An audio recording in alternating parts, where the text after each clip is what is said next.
আমি শুনলাম তুই নাকি উঠতে উঠতে দৌড়াস। চ দেখবো তোর কত দম। আরে আমাকে শান্তিতে খেতে দাও তো বাপু, তুমি অন্য কারোর সাথে চ্যালেঞ্জ করো। চুপ কর, আমি তোর সাথে প্রতিযোগিতা করব। আমি হলাম এখন বনের রাজা।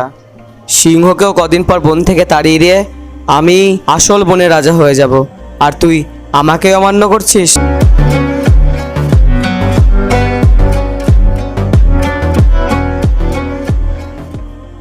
এক বনে এক অহংকারী ষাঁড় বাস করত।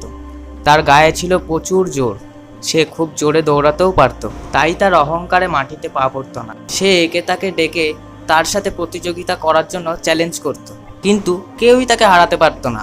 তাই প্রতিযোগিতার শেষে সে সবাইকে অপমান করত। কিরে কথা, আজও হেরে গেলি?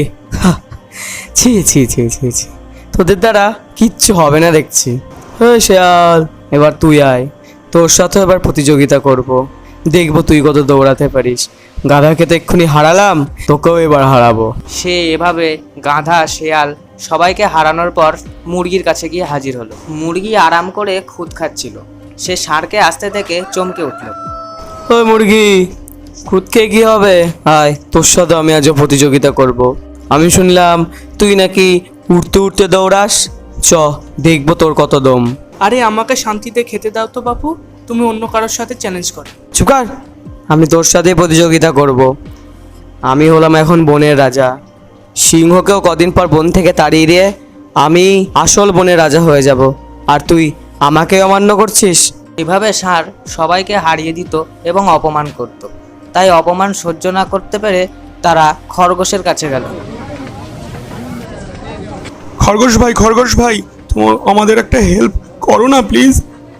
আমি তো তোতলা গাধা, দেখো আমাকে ওই দুষ্টু ষাঁড় হারিয়ে দিয়ে তোতলা বলে ডেকেছে, আমাকে অপমান করেছে।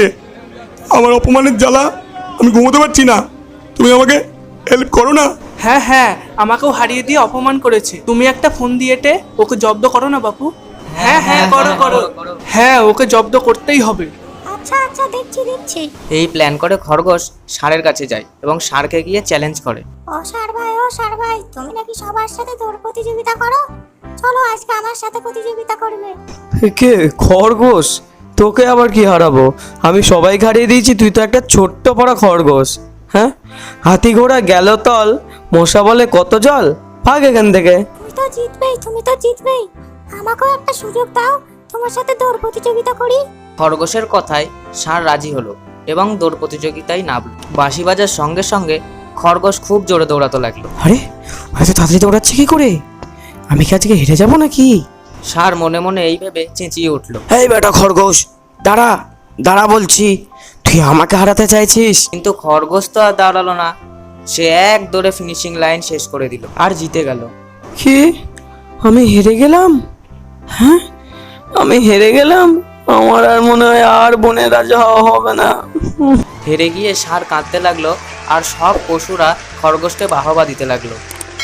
তাহলে বন্ধুরা, আজকের গল্পটা ভালো লাগলে চ্যানেলটিকে সাবস্ক্রাইব করে দিও, লাইক করে দিও, কমেন্ট আর পাশে থাকা বেল আইকনটাকে বাজিয়ে দিও।